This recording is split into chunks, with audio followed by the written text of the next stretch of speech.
We're heading into the final panel of the festival conference. A wonderful group of dynamic mayors who've been model leaders at the forefront of innovative and sustainable practices. The panel will be moderated by Kurt Andersen. I'd like to thank and recognize the sponsor of the mayoral panel, John Wotowicz and Virginia Lebermann, as well as the lead sponsor of the entire festival, Dave and Hermine Heller, both New Museum trustees. Thank you all for coming, and we hope that you'll consider joining the workshops tomorrow at the Puck Building, which you can find in the program. Also, I hope you'll enjoy the many activities taking place on the street and at over 100 downtown venues tomorrow and through the night into Sunday. The festival is a massive collaboration, an experiment to break out of the conventions of our specializations and embrace collaboration as a force for change. And now it's a great pleasure to introduce the multi-talented musician, artist, and civic activist, David Byrne.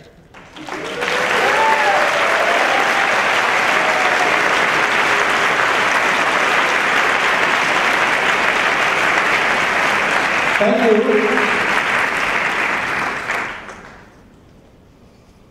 Where are we at? Where is this? There. I'm going to do a very short introduction. I'm not going to tell who all these gentlemen are, but I'm going to try and give a little bit of a background of how we got to where we are. This is a city. This is a city that's built by termites. These are termite mounds in Australia, and they angle their buildings so that the sun does not strike the broad side of the building, and they manage to control the temperature inside so that the whole building stays at a absolute constant temperature, because there's venting coming from underground and it comes out the top. And this is something we haven't learned to do yet, but the termites have learned to do it. These are drawings that were done in the 20s by a man named Hugh Ferris, and they were a vision put before us to show us what a city could be. His drawings are pretty amazing, and they caught the attention of, they were, you know, in all sorts of magazines and things, and everybody thought, yes, we want to live in termite mounds. And well, we do. This is 6th Avenue, and this is downtown Los Angeles. And this is the vision of the future that Frank Lloyd Wright put forward. It's called Broadacre City. Frank Lloyd Wright is a great architect, but I'm glad he didn't get to be a city planner. As you can see, there's one building out there in the farmland, and then there's lots of roads and farms in between. So he didn't like people to get together too much. The good part about Frank Lloyd Wright's vision is that we had little flying saucers that we would get around in. And that's soon to come.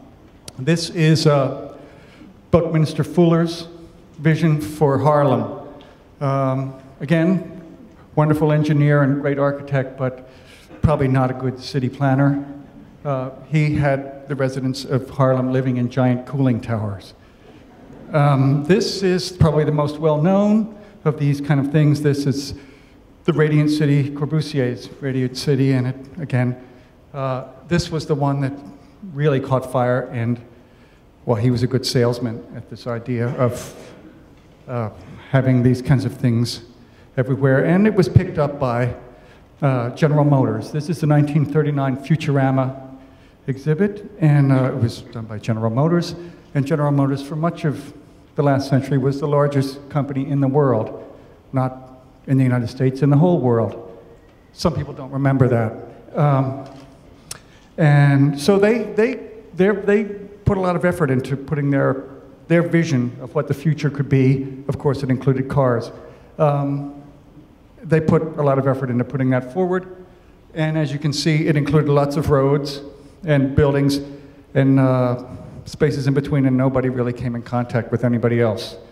Corbusier was quoted as saying, "We must kill the streets." He didn't like the kind of chaotic interaction that people had on streets. And those kind of visions articulated in a good part of the last century have led us to this. This is not a real intersection, but this is downtown New Orleans before the flood. This is more or less downtown Austin, Texas. I ride around these towns, and then sometimes I find myself in a place like that. And this is Seattle. Sorry, this is Seattle, and like, yes, I know. I got it from the newspaper article. Like New York with our West Side Highway and the FDR Drive and stuff. Lots of cities at one point built these massive highways that blocked off their ocean, their waterfront from the. They blocked it between this populace and the water, and now people are kind of rethinking that idea that, gee, maybe we like having a contact with our waterfront.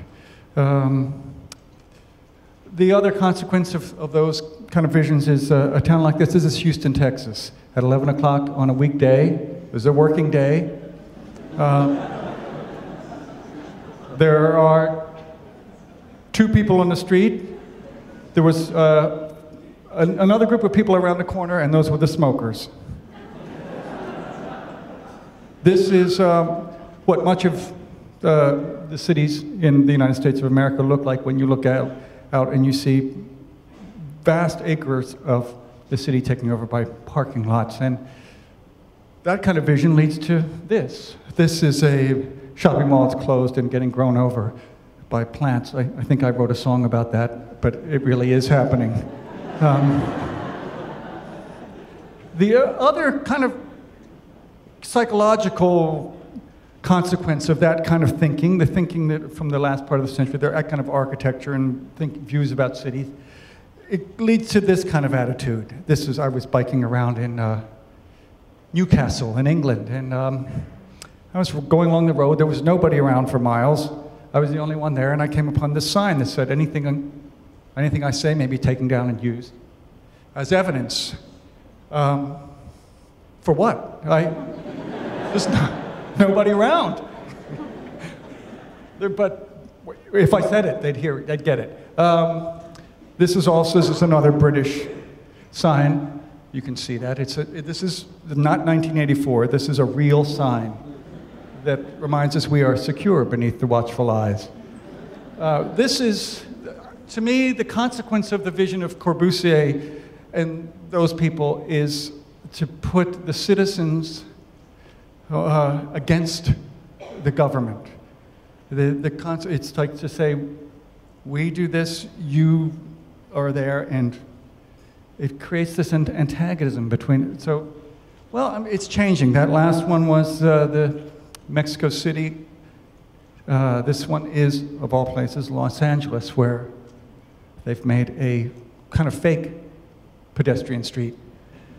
This is Curitiba, where they did the high-speed bus system. This is part of that, that's part of that. This is 42nd Street. Anybody been to 42nd Street lately and seen the high-speed trains that go across town? It's coming. I ride around.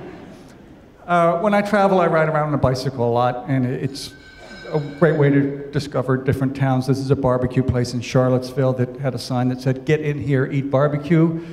These are whorehouses in Utrecht, and there's a sign reminding parents to hold on to their children's hands. This is a band I saw on 7th Avenue.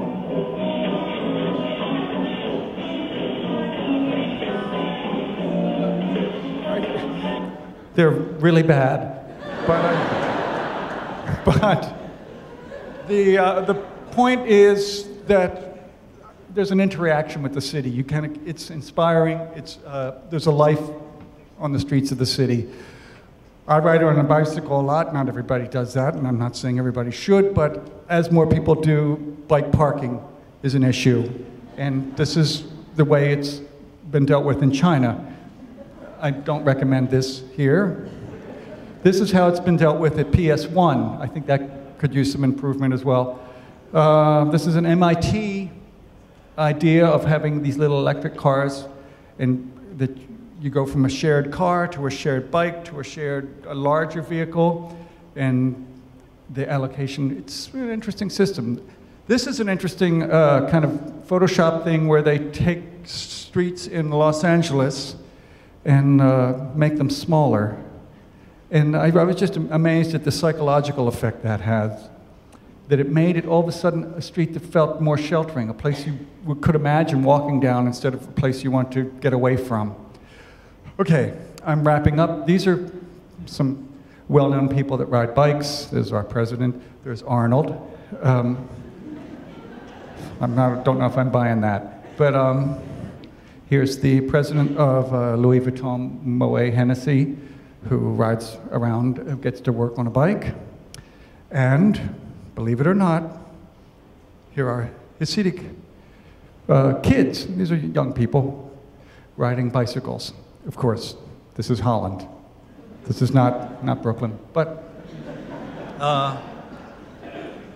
that's it for me.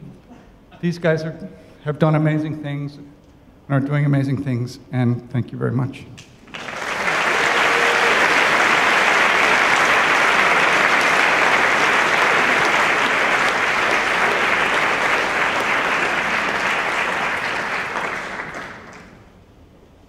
It's my pleasure to introduce Kurt Andersen, former architecture and design critic for Time Magazine and The New Yorker, and the creator and host of Studio 360.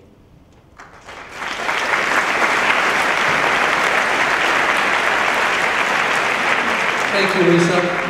I am very excited by this conference, very happy to be here, and especially happy to be here today with four of the most fascinating urban leaders I can imagine. We have two current mayors, two former mayors from four extremely different places. The themes of this whole conference are networked, reconfigured, sustainable, heterogeneous. I don't know about networked, but all four of these guys have done and are doing the other three in spades and in amazing ways. They are all independent politicians in their various ways, have all, as I discovered in my research, been criticized alternately from the left and the right, which I take as a good thing. They all took on remarkably difficult challenges, politically and economically and culturally, and in two cases, challenges beyond imagining in terms of difficulty, impossible seeming challenges. Therefore, they are all inspiring in their own ways, and I think we have a good deal to learn from them all. At the far end of the table is Michael Nutter, who grew up in Philadelphia, went to the Wharton School at the University of Pennsylvania there, worked for a while in public finance, and has been active in politics for decades. 14 years as a city councilman, and he was elected mayor of Philadelphia 3 years ago, Mayor Michael Nutter. Next to him is Greg Nichols, who was for 2 terms the super green mayor of one of America's famously super green cities, Seattle, making emissions reduction and environmentalism his animating issues for his 2 terms in office. At the beginning of the 21st century, back when there was no global warming, climate change bandwagon. He was maybe the first guy in his position on the bandwagon. Next to him is John Fetterman, who is the youngest person up here. And I have been fascinated by him for a couple of years after I read about him in the Atlantic Monthly. He is like a character out of fiction.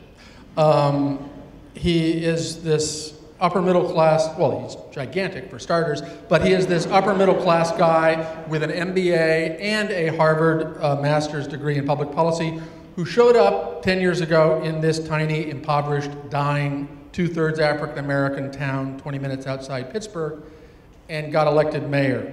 And mayor seems to understate his role in that place. And finally, next to me here, we've all heard of the late